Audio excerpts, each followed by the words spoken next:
Shalom, shalom, bien-aimés dans le Seigneur, soyez bénis ce matin, Jésus-Christ est Seigneur. Nous sommes le 1er juillet 2024, Jésus-Christ est Seigneur. Il nous a gardés en vie, nous sommes là présents, fidèles au poste, bien-aimés, et nous sommes comptés parmi le vivant. Nous voulons donner le message que le Seigneur nous a donné pour ce matin. Nous voulons d'abord prier avant de le donner. Tendre Père, nous bénissons ton nom et te rendons gloire et grâce parce que tu es le Dieu Tout-Puissant. Merci pour ta présence au milieu de nous, Seigneur. Merci pour ta main puissante qui ne cesse de nous garder, de nous protéger, Seigneur. Tu nous as donné la vie ce jour, Seigneur Jésus, nous t'en sommes reconnaissants. Laisse que ton sang peut souvenir encore nous laver, nous nettoyer, nous purifier ce matin et que ton esprit soit à l'œuvre en toutes choses, au Père. Que nous puissions disparaître et que toi seul puisses apparaître, Seigneur. Manifeste-toi, Seigneur, du début jusqu'à la fin et que ta présence soit vraiment réelle pour nous donner encore la paix, la joie et la vie. Que ta main puissante nous garde, nous protège. Dans le nom de Jésus, nous t'avons prié. Amen. Amen, amen, amen. Soyez bénis, bien-aimés dans le Seigneur. Jésus-Christ est Seigneur. Jésus-Christ est le Tout-Puissant. Le Seigneur nous appelle ce jour. Le 1er juillet 2024, le Seigneur nous a soutenus et il nous donne ce message, un message simple. Un message simple que nous voulons lire vite, très rapidement, avant de dire l'intitulé, ce qui est contenu dans ce message. Le message se situe dans le livre de 1 Samuel chapitre 3. 1 Samuel chapitre 3, du verset 1er jusqu'au verset 7. 1 Samuel chapitre 3, du verset 1er jusqu'au verset 7. La Bible dit ceci. Le jeune Samuel était au service de l'Éternel devant Élie. La parole de l'Éternel était rare en ce temps-là. Les visions n'étaient pas fréquentes. En ce même temps, Élie, qui commençait à avoir les yeux troubles et ne pouvait plus voir, était couché et ne pouvait plus voir. Était couché à sa place, la lampe de Dieu n'était pas encore éteinte. Et Samuel était couché dans le temple de l'Éternel où était l'arche de Dieu. Verset 4. Alors l'Éternel appela Samuel. Il répondit, me voici. Et il courut vers Élie et dit, il courut vers Élie et dit, me voici car tu m'as appelé. Élie répondit, je n'ai point appelé, retourne te coucher. Et il alla se coucher. L'Éternel appela de nouveau Samuel, et Samuel se leva, alla vers Élie et dit, me voici car tu m'as appelé. Élie répondit, je n'ai point appelé mon fils, retourne te coucher. Verset 7. Samuel ne connaissait pas encore l'Éternel, et la parole de l'Éternel ne lui avait pas encore été révélée, parole du Seigneur. Nous bénissons le Seigneur pour ce message qu'il nous a donné ce matin. C'est l'appel de Dieu. Nous l'avons intitulé l'appel de Dieu. Quand Dieu t'appelle. Quand Dieu t'appelle. Bien aimé, le Seigneur nous appelle de différentes façons. Il nous appelle de différentes façons. Nous ne sommes pas tous été appelés de la même façon. Certains par une parole audible, certains par un message de l'évangile, certains autres par une prédication. À travers la prédication, on a l'impression que Dieu te parle directement parce qu'il te connaît bien. Certains autres par une invitation lors d'une veillée de prière, lors d'un repas d'agapé, et la personne était tellement touchée pendant ce moment dans la dévotion des frères, dans la dévotion des sœurs, dans l'engagement de tout un chacun de nous, et que la personne est touchée et que la personne a accepté accepter Jésus comme Seigneur et Sauveur. Donc nous sommes appelés de plusieurs façons. Et ici, on nous parle du jeune Samuel. Samuel, c'était le fils de Anne, la femme de Pénina, la femme de Elkana qui avait deux femmes, Pénina et Anne. On connaît tous l'histoire de Anne qui était stérile, qui n'arrivait pas à accoucher, et chaque année, elle devait monter à Silo en pèlerinage pour demander un enfant au Seigneur et tout ça. Nous connaissons tous comment Anne a eu cet enfant Samuel, et qu'est-ce que Anne a dit au Seigneur pour que cet enfant puisse lui être octroyé. et il a promis au Seigneur que cet enfant, je te le consacrerai.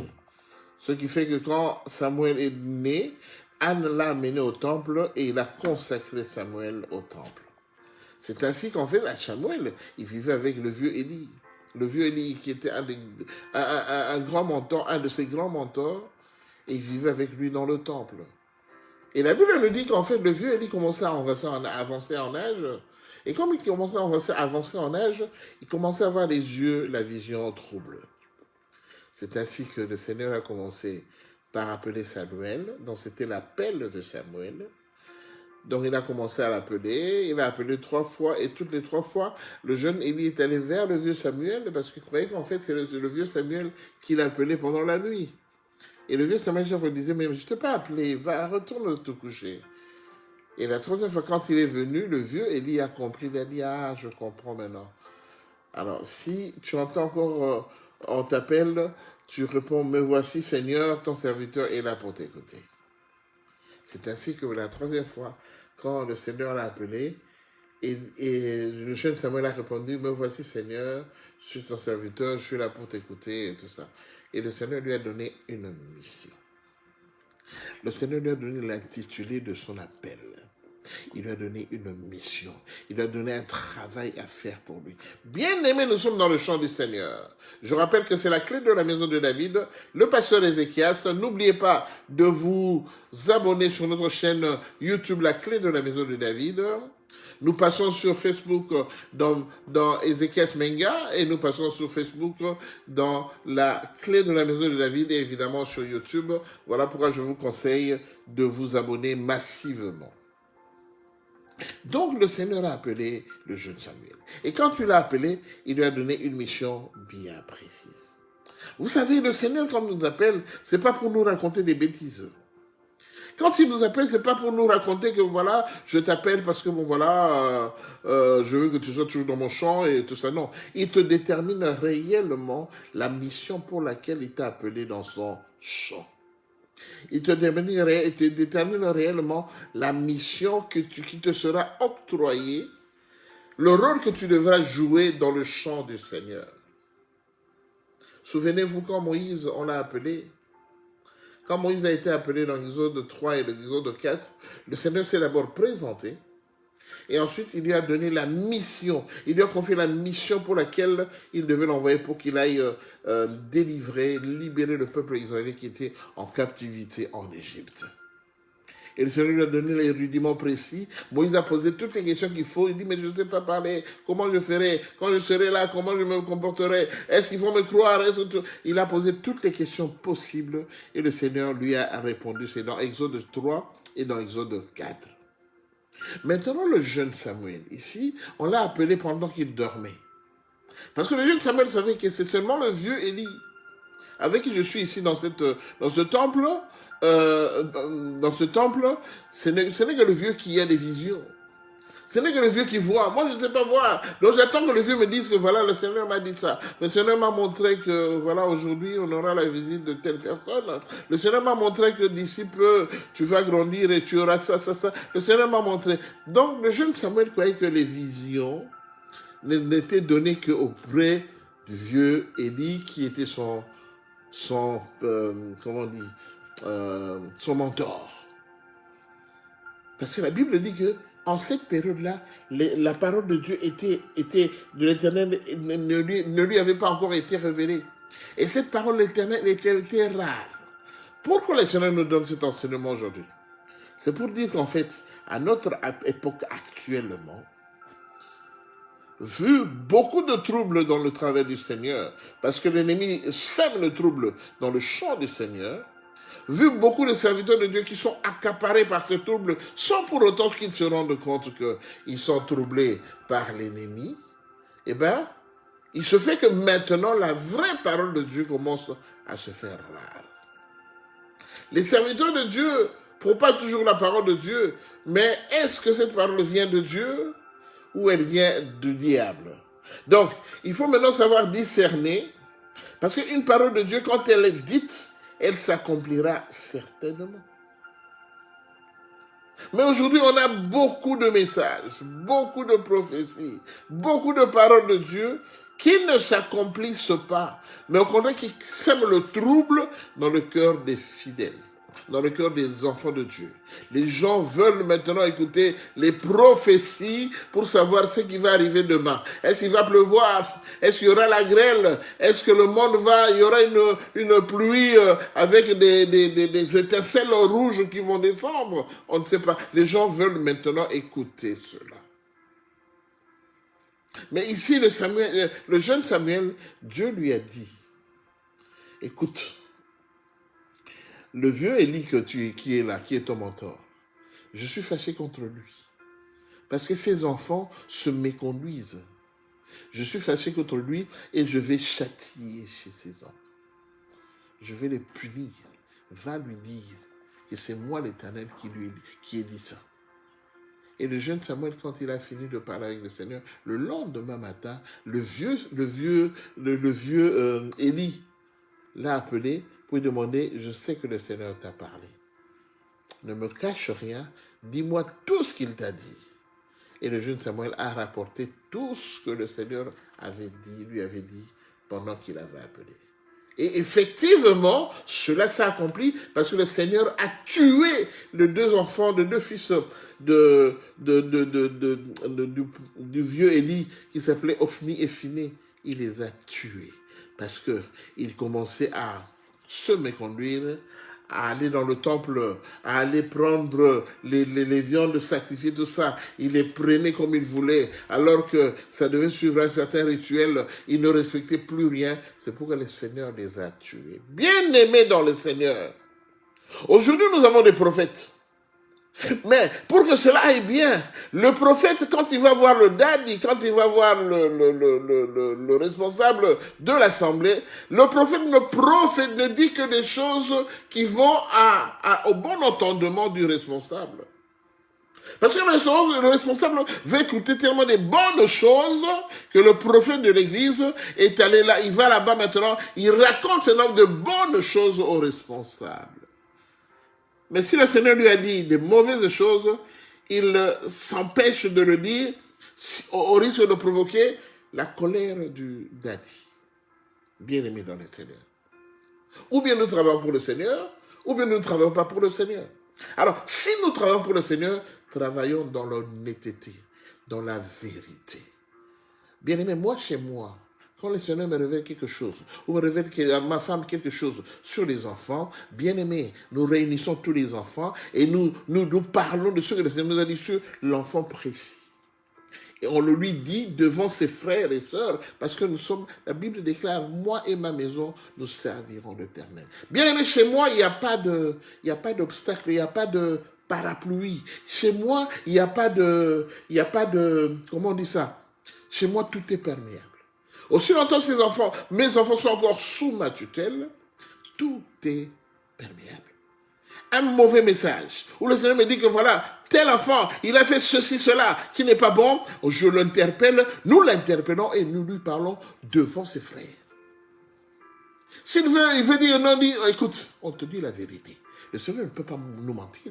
S'il nous a dit que tu t'es méconduit, s'il nous a dit que tu es parti par là, nous a dit que on te le dit. Et puis quand on lui dit, pour que les autres sachent que le Seigneur parle, et s'il faut prier, nous prions pour tous pour cela. S'il faut le mettre en prière, nous le mettons en prière, nous le soutenons dans la prière. Bien aimé, il ne faut pas être un prophète où tu as ton point d'intérêt auprès de ton responsable et tu lui dis que les bonnes choses.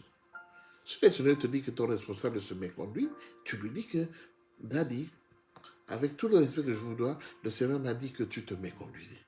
Mais je vais juste te l'apporter et moi je vais prier pour toi pour que cela ne s'accomplisse pas. Bien-aimé, notre Dieu ne ment pas.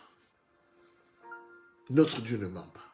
Dieu a dit à Samuel, va dire au vieux Élie que ses enfants se méconduisent, je vais les châtier. Et Dieu les a tués. Et quand il a vu le vieux Élie, il lui a dit réellement ce que Dieu lui a dit. Bien-aimés, ne soyons pas seulement des prophètes du temple. Parce qu'il y a des prophètes du temple qui vont au temple raconter les bonnes choses. C'est ainsi que Jean-Baptiste est allé à la cour royale Et quand il est allé à la cour royale, il a dit au roi son comportement qui ne plaisait pas à Dieu. Et c'est à cause de ça que Jean-Baptiste a été capturé, mis en prison, malheureusement décapité. Nous ne sommes pas seulement les prophètes de la cour royale. Si le Seigneur t'a dit d'être prophète à la cour royale, vas-y, fais ton travail. Mais s'il ne t'a pas envoyé là-bas, ne va pas là-bas. Parce qu'actuellement, il y a beaucoup de prophètes qui passent sur les réseaux sociaux, qui disent tout ce que le Seigneur, entre guillemets, leur a dit sur les réseaux sociaux, pour captiver l'attention de tout le monde. Bien aimé, ces derniers temps, le travail du Seigneur est devenu comme un business. Les gens n'ont même pas peur de Dieu, ils n'ont même pas peur de la colère de Dieu, et ils commencent à raconter tout ce qu'ils veulent raconter. Moi, je me souviens toujours du témoignage de notre mentor, de un des grands patriarches, un des grands serviteurs de Dieu, Benny Hinn, le pasteur Benny Hinn d'Amérique, qui a témoigné, c'est pas moi qui le dis, c'est lui-même qui a témoigné. Il a eu un problème cardiaque, il était dans le coma. Et pendant qu'il était dans le coma, le Seigneur lui a dit, Jésus-Christ lui a dit, je t'en veux parce que je t'ai envoyé pour une autre mission et toi tu commences à faire une autre mission. Bien, mais quand il disait ça, il pleurait. Il a dit, on m'a envoyé pour prier, pour donner l'adoration, pour donner le message du Seigneur, mais moi j'ai ajouté l'évangile de la prospérité. Le Seigneur m'a dit que je ne t'ai pas envoyé pour prôner l'évangile de la prospérité, c'est à cause de toi que je t'en veux. Je voulais te tuer parce que tu te mets comme des bien-aimés. Craignons le Seigneur. La colère de Dieu existe. Elle est lente, mais elle existe. La colère de Dieu est là, bien-aimé. Dieu n'est pas notre master. Je veux dire master, ça veut dire notre ami, notre pote. Non, Dieu n'est pas notre pote. Dieu est Dieu. Craignons l'Éternel. Faisons réellement le travail du Seigneur tel qu'il nous a appelés. S'il ne nous a pas appelés, là c'est différent. Mais s'il nous a appelés, faisons le travail tel qu'il nous recommande. Aujourd'hui, il y a beaucoup de serviteurs de Dieu. Au lieu de dire d'être vrai et de dire la vérité, comme le jeune Samuel le faisait, eh bien, pour un gain sordide, pour un avantage quelconque, auprès de cette personne qui est son supérieur hiérarchique, que ce soit dans l'église, ou que ce soit dans la société, ou que ce soit dans le gouvernement, eh bien, cette personne dit des choses pour que la personne qui va l'écouter soit contente, pour plaire à la personne, pour plaire à son mentor, pour plaire à son chef. Bien-aimé, si on continue seulement à plaire à nos chefs, à nos supérieurs, nous allons mourir comme le jeune prophète. Le jeune prophète à qui on lui a dit de ne pas manger quand il était parti en mission, ben le jeune prophète a mangé parce que le vieux prophète lui a dit, moi si je connais le Seigneur, et un ange m'est apparu et il m'a dit que tu devais manger. Alors que lui, ce n'était pas l'ange qui lui était apparu, c'est Dieu lui-même qui lui était apparu pour lui dire de ne pas manger. Bien aimé, sinon nous allons mourir comme ce jeune prophète-là. Nous allons mourir comme ce jeune prophète-là. Bien aimé, faisons attention. C'est pourquoi le Seigneur m'a interpellé ce matin en disant, dis à mon peuple qu'il commence à se méconduire. Quand Dieu t'appelle, il se présente d'abord et il te présente l'objet de son appel, la mission qu'il te confie. Bien-aimé, c'était juste une mise en garde. Parce que la route est longue. Hein. Nous ne sommes pas encore arrivés. La route est longue. Nous allons arriver le jour où le Seigneur va nous appeler. Dans ce travail pour le Seigneur, nous allons arriver seulement le jour où le Seigneur va nous appeler. Aussi longtemps qu'il ne nous a pas encore appelés, aussi longtemps que nous avons encore le souffle de vie, nous allons continuer l'œuvre du Seigneur tel qu'il nous le recommande. Alors, bien-aimés, nous allons terminer, bien-aimés, juste en priant. En priant pour que si tu te rends compte que dans ta conduite, tu t'es toujours mis en dehors de ce que le Seigneur t'avait recommandé de faire, je te recommande de faire la repentance. Parce que le Seigneur nous a donné cet enseignement pour essayer que nous puissions revenir sur le chemin qui est Jésus. Aussi longtemps que nous racontons des choses que le Seigneur ne nous a pas recommandé de faire, cela nous éloigne de la présence du Seigneur. Et c'est ainsi que, bien aimé, le Saint-Esprit va facilement te quitter sans pour autant que tu t'en rendes compte. Mais le Seigneur dit, quand il t'appelle, écoute ce qu'il te dit et fais ce qu'il te dit. Le Seigneur nous aime, bien aimé. Le Seigneur t'aime, bien aimé. C'est pourquoi il t'a donné cet enseignement ce matin. J'aimerais prier pour ceux qui se sentent, qui ne sont pas en bon terme avec le Seigneur. Je veux prier pour toi. Mais je te recommanderai seulement toi de faire la repentance quand on aura fini. Parce que le Seigneur veut que tu travailles dans son champ. Réellement, il veut que tu travailles dans son champ. Donc là, nous allons prier. Sois seulement concentré et que le Seigneur puisse encore te guider. Prions. Tendre Père, je bénis ton nom parce que tu es le Dieu Tout-Puissant, Père. Tu nous as dit, l'homme de Galilée, que quand tu nous appelles, Seigneur, c'est pour une mission bien précise que tu vas nous préciser. Quand tu nous appelles, Seigneur Jésus, tu te présentes d'abord que tu es le Dieu d'Abraham, d'Isaac et de Jacob, afin que nous puissions avoir la foi et la confiance, et tu nous donnes l'objet de cette mission que tu nous confies.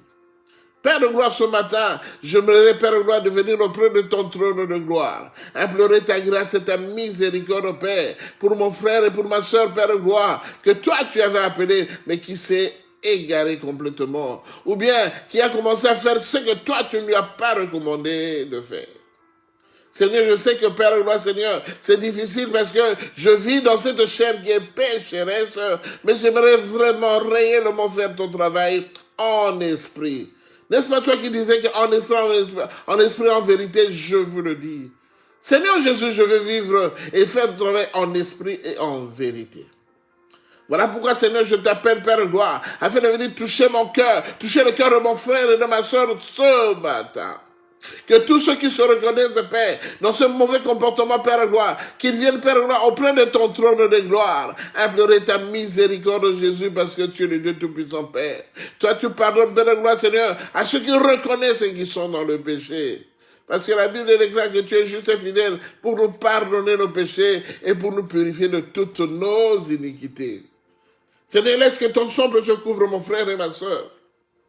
Laisse que ta grâce, Père de gloire, Seigneur, puisse encore les pousser à venir confesser devant ton trône de gloire les méfaits qu'ils ont commis vis-à-vis de ton œuvre, vis-à-vis de la mission que tu leur as confiée. Laisse que ta paix soit dans leur cœur et que ton esprit, Père de gloire, Seigneur, soit leur encouragement ce jour, Père, pour que l'honneur ne revienne qu'à toi et à toi seul, parce que tu es le Dieu Tout-Puissant, Père. Laisse que l'honneur, la gloire, la puissance et la magnificence ne reviennent qu'à toi, Jésus. Dans le nom de Jésus, nous t'avons prié. Amen. Amen, amen, amen, bien-aimé le Seigneur. Je crois que vous êtes assagis, que ceux qui se sentaient blessés, que ceux qui se sentaient s'étant mal comportés, qu'ils reviennent seulement auprès du Seigneur. Bien-aimé, je sais que le travail avec le Seigneur, c'est difficile. Il est souvent semé d'embuscades, mais c'est le travail du Seigneur. On ne peut pas s'en départir, on ne peut pas essayer de sortir, on ne peut pas nous-mêmes essayer de mettre, on peut essayer de planter tous nos désidérata par rapport à ce travail, si cela ne cadre pas avec l'Esprit de Dieu. Soyez bénis, bien-aimés, d'avoir suivi cet enseignement avec nous. Nous avons partagé cet enseignement ensemble, que cela puisse encore nous assister pour que nous puissions réellement demeurer selon la parole de Dieu dans nos vies. Et ce Dieu-là aussi, en tant que nous demeurons dans sa parole, lui, il va s'occuper de nous, parce que le Dieu est tout-puissant. Laisse que l'honneur revienne qu'à toi, Jésus. Toi qui es avec nous, Père de gloire. Toi qui es avec nous du début jusqu'à la fin. Laisse que ta main puissante vienne encore nous garder, nous protéger, Seigneur, pour que tu puisses encore te glorifier dans nos vies, Père. Nous t'élèvons et te bénissons dans le nom de Jésus-Christ. Nous t'avons prié. Amen. Amen, amen, amen, amen, bien-aimés. Que le Seigneur vous bénisse. S'il ne revient pas jusque-là, on se reverra le vendredi prochain